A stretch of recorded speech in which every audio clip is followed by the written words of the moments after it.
Hello everybody and welcome to Rest and Reason. I'm RP the Red Panda and today we're going to be doing another Games Fixed video, Blood Rage. Now, it's been a while since I did one of these because this one was quite the task to make, but I'm super excited about it, so let's get straight into it. This game's theme is honestly pretty well captured in the title and the box art.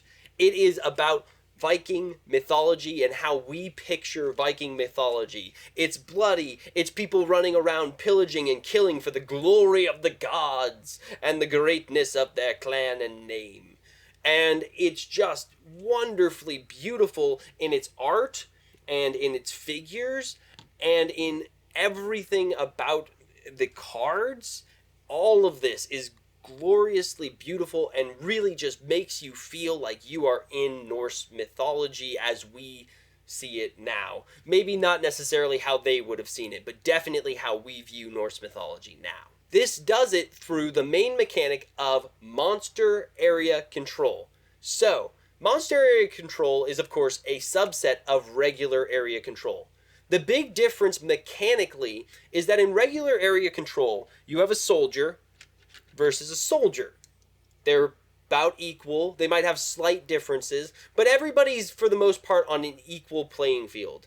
In monster area control, these monsters come in and do exactly that. They just bash things out of the way. They're super powerful. They're super strong. They're almost overpowered.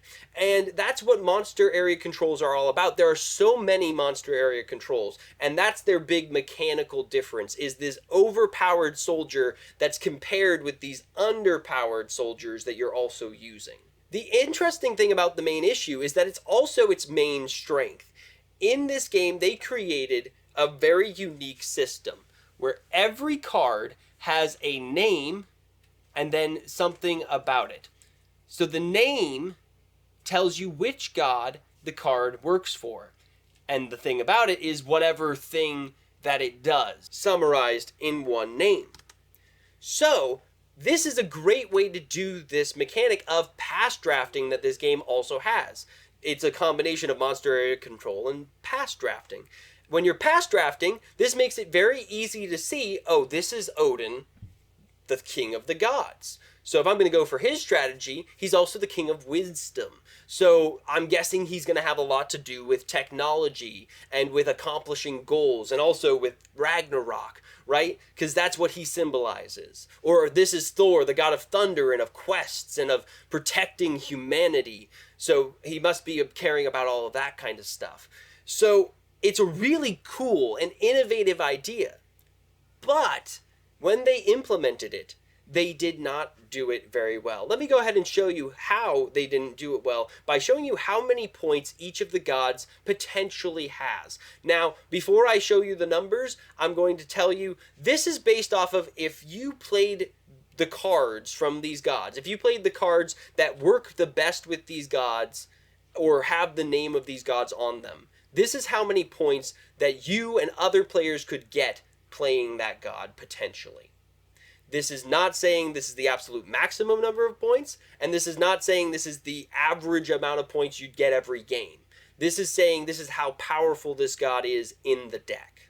So let's go ahead and get into it. First off, we have Odin with 87 points, which seems pretty good for the king of the gods. But then we have Thor at 42 points, half of what Odin is. If you know things about this mythology, Thor is more active in the mythology than Odin, from my recollection. He's often talked about in the sagas. And the reason is because Thor is the one running around doing princely things, and Odin is sitting back at home and thinking strategically. So the fact that this is such a big gap is a little bit worrying, but it gets worse when we hit Loki.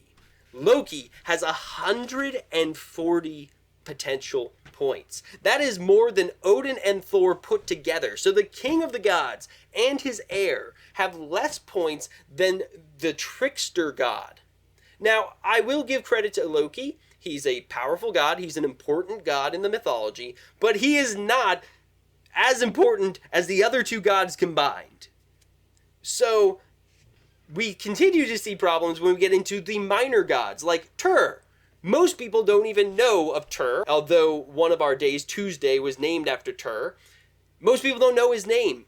And this nameless god that most people wouldn't know has more points than Thor.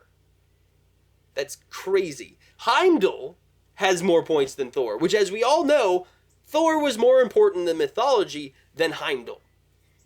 And finally, Frigga, in a massive move of sexism, which I wouldn't usually care about, but in a game where you're trying to make the gods seem like they're viable strategies, Frigga gives you 0 points. She gives you literally no points. So, all of this was just the iceberg. On top of this, what about how active these gods were, right? Some of these were more or less active. So let's see how many cards each of them have. Odin has 8 cards, and Thor has 9 cards. That makes sense. Thor did more than Odin in the mythology. Loki, on the other hand, Loki has 18 cards. That means, yet again, he has more than both Thor and Odin put together. Even worse, Tyr has 16 cards. So most games I've played of this, you end up playing and everybody's using Tyr cards, everybody's using Loki cards, and almost nobody's using the king of the gods and the most active and important god probably in the mythology, Thor, very much at all. Because these two, put together, have so many more cards than these guys. Heimdall has 8 cards, which puts him tied with Odin, the king of the gods, and finally Frigga has 7. So Frigga actually has a decent number of cards for being such a low-level god who doesn't do as much in the mythology. So all of this led me to realize that the synergy and mechanical theme of this game really just were average. They were fun, but basically every game became who can get the most Loki cards? Who can win the most battle with Tyr's cards? Honestly, actually, oftentimes, who could have the best combination of Tyr and Heimdall cards to win battles, and who could lose battles the best with Loki? The other cards were kind of just thrown in as extras, which doesn't make sense. When the king of the god is considered like an extra person, that's a bad sign for your game. So I decided that I would come in and I would take out some cards, and I'd put in some cards to try to make this more even. So let's go ahead and see what I took out and put in. So first off, I took off all of these cards over here. And you'll notice I took a lot of Heimdall battle cards, because Heimdall wasn't fighting most of the time. Heimdall was up in Valhalla sending the Rainbow Bridge for people. Tyr was majorly lowered because he had 16 cards. He had almost as many as Thor and Odin together, so I took out a lot of him. I took out a couple Loki cards, and this helps bring Loki down to the level of the other gods. And then I took out a few of the other gods, mostly just because there are so many battle cards in this game that it often felt like most of these cards ended up being useless, because there was always a better card. And that just always was disappointing when you thought you got a cool card with a cool power, and then it was completely worthless. So I then added cards over here. I actually only added to a few of the gods. I didn't add anything to Loki or Tyr. But I did add to Thor and Odin. This made it so that Thor and Odin were higher and closer to Loki's number of cards. I added to Heimdall, and I added to Frigga, mostly to make it so that Heimdall had stuff that had to do with peace, because Heimdall wasn't the god of war. Why does he have all battle cards? Even the god of war has cards that aren't about battle. So I made sure that Heimdall had some actual non-battle cards. And Frigga, I wanted to make sure she got some points, because the poor girl didn't have any points. It's just abysmal. So in the end, it came out to have the cards looking something like this. You had 11 cards for Odin, the king of the gods. You had 12 cards for Thor, the prince of the gods, because of course Thor is a little bit more active in the mythology. You had 13 cards for Loki. Now, the reason I have 13 cards for Loki is, A, some of the cards aren't technically Loki cards. They're just cards that work best with Loki. And B, because Loki cards, there are so many of them in the game, if I took too many of them out, it would fundamentally destroy the game. So I had to keep some of them in. Next up, we have Tyr, which I lowered all the way down to 9 cards. This makes him less powerful than any of the 3 biggest gods in the mythology, which just makes sense. Then I had Heimdall go down to 7, Because Heimdall was the Watcher. The Watcher sits and stands and guards. He doesn't go out and do as much. And then finally, Frigga, I gave 9 cards. A lot of this was because I needed to add cards to Frigga to make it so that you could get points, but also because Frigga was the god of prosperity, of fertility, and the queen of the gods. So she was very active in the daily life of a normal farming Viking. So I wanted to up her to at least the level of the god of war to kind of make this dichotomy between the god of war and the god of peace and family. So instead I'm going to summarize where all of the gods fall in potential points now. First off, we have Odin, king of the gods, with the most potential points.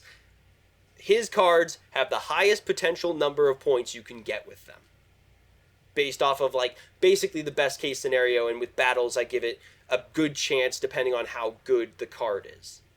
Next up, Thor, the prince and heir and savior of humanity, is second amount of points to the king of the gods.